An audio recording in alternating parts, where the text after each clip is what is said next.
Hello and welcome to a brand new series of breath control.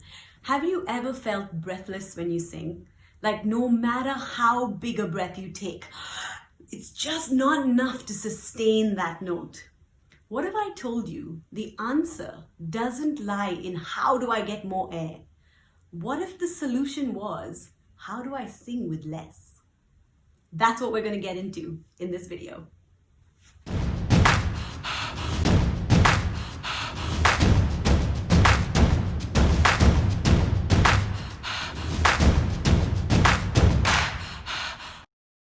I want to tell you that I was in exactly the same boat as you guys, okay? I used to struggle like mad with breath. I loved the diva songs, and I'm old now, so about a decade ago when I was struggling with this, I loved Celine Dion and Mariah Carey and Whitney Houston, all those wonderful voices. And I could not sustain enough air to hold those notes. It was impossible. It seemed impossible.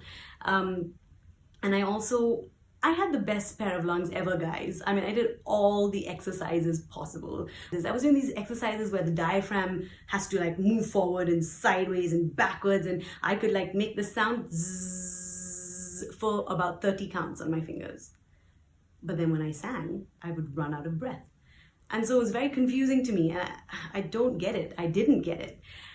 And all that was sorted out once I did this training, and I can't wait to share that with you. So we all have very different vocal issues. When you teach singing, it's not a one size fits all. There are very different vocal problems, and you have to give very different solutions to each one, okay? So when it comes to air, you can look at it like a spectrum, okay? So we have too much air on one side, and in the middle you have just the right amount, and then you go to, you guessed it, it's the nasal voice, okay? Because when you speak in the nasal voice, it's very difficult to overuse air. You use very little air when you speak in your nasal voice. If you guys just join me in going like this, we'd be able to hold a note for at least 30 seconds. You can hold a nasal note for a very long time because you use so little air, okay? So one side of the spectrum, too much air. On the other side of the spectrum, too little air, and so it starts coming out through your nose, okay? Now, most singers who we call talented already have good resonance, but sometimes they've overshot it and they go a little bit too much into that nasal voice. And there are a lot of countries that have these accents as well that encourage this resonance and this nasal sound, like some American accents, Australian, Irish, yeah?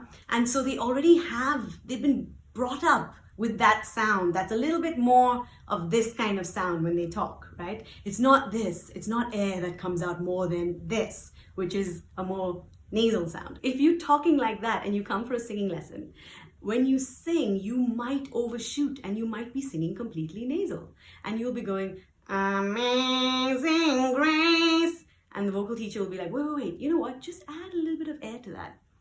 And then the student will go, amazing grace. What? I've never sung like that before in my life. So breath must be the be all and end all of singing. It is the secret. It's the key. But actually what happened? They came through the door of an extremely nasal voice. And so their voice was quite tight. It wasn't opening up. It was all like stuffed up in there. And when you add a little bit of extra of that breath, use your diaphragm, get a big breath, all those things, it helps so much because it opens up that sound and you're not sounding like Daffy Duck anymore, you know? You're sounding really good and full and you hit that sweet resonance spot. But most of us Indians, and this is not a blanket statement, guys, there are a lot of Indians, I've talked about the Malus, there are a lot of Indians who speak with a very nasal voice. But a lot of us Indians, it's, hey da, what's up? Huh? Yeah, what have you been doing? And so it's a very okay? And so we're used to speaking with a lot of air already. So we come through the other end of the spectrum, the air end of the spectrum, but we've heard from everyone that breath is what we need. Breath is the be all and end all of singing, guys. It's what gives you the fullness in your voice. It's what opens it up. It's what does everything for you. And so we come from the place of too much air and we go further into too much air. Then we're finally singing, amazing grace, how sweet. No. So this is the huge misconception we have in our minds. We think that breath is the answer, but we're not thinking about our own situation. We don't have awareness of whether which door are we coming from to our singing voice? Are you coming from the door where then suddenly everything tightens up so much that there's no air there? And for those people, wow, that was tough. For those people, you've got to say, come on, use some air and don't talk like this. Start to loosen up. Use your breath. Breathe a little bit. But for the people who already enter, and I'm pretty sure this is you, especially the people I wrote to on Instagram, because you guys all said you feel like you're running out of air and you don't have enough.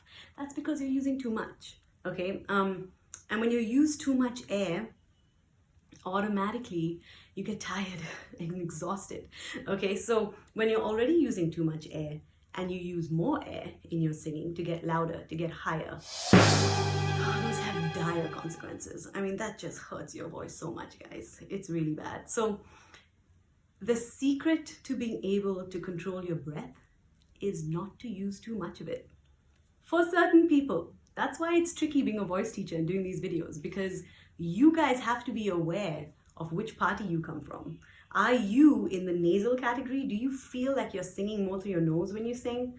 Or do you come from the, oh man, my voice has always been kind of soft and airy. Like every time I sing loud, it's been difficult, right? You have to see that. You have to have that awareness, because I can do real harm if I try to teach the person who has a nasal voice to add, more nasality. What sense would that make? Or the person who has too much air to use even more air. It doesn't work. We've got to find that balance in our voice, yeah? One more example that you guys are going to relate to really well. You know the guy who cycles around buildings and streets selling paper or buying paper, and he says, okay, sorry, I'm going to be loud. So if you were listening to me on headphones, turn the volume down. This is going to be loud, okay? He goes, paper, paper. Okay, that was effortless for me, guys. It does not take any strain to talk like that. And that is where volume and resonance comes from. And we'll do that in a whole nother series. But I just want to get into your minds that air is not the answer for volume. You do not use air. You do not push from the diaphragm to get volume. You use your diaphragm to sustain your notes, but you don't use your diaphragm for more volume. Have you ever heard a Pomeranian? You know, those high-pitched, loud, it's like, gosh, and they're so loud. Is there any air at all coming through that sound? Is it ever, like, no, the dog would get a sore throat, okay? And have you seen a baby cry? Like, when they cry, it is just pure, clear sound. There is no air. There's no room for it. It's not, no baby cries like that. It's the most nasal, like that. Those are the sounds they make, and it's completely nasal. And anyway, I could go on and on about this. So, this is your first lesson in breath control. Is your problem actually that you use too much air rather than too little? And is that why you're running out of air? Because you're already using too much. With every breath you're taking, you're running out of air because you're pushing out so much. I can actually sing after I breathe out. I'm going to show you. So, somewhere over the rainbow, way up high, there's a land. Okay, that's about it. Okay, I could sing all that after I breathed out. So the least amount of air you need to sing is the amount you need to sing. Do you get that? The least amount of air your vocal cords need to vibrate to. That's the least amount of air you need to sing. And when we get louder, we don't get louder by pushing more air and straining your vocal cords apart and going, oh, I want to get that airflow out. You're just going to hurt yourself, right? What you do is you use the paper guy sound. Paper! That's where it comes from. So, somewhere over the rainbow, way up high, there's a land that I heard of once in a lullaby. Okay, that's your first lesson. You might be using too much air, not too little. So we're going to go through exercises that balance your airflow but don't necessarily make you use even more when you sing. I'm actually going to have to give you exercises that block off your airflow a little bit so that you can balance it out and not sing ah, but to sing ah. Nice clear sound. Okay? I hope that makes sense. That's it for the first video, and I will see you guys in the next lesson. Bye!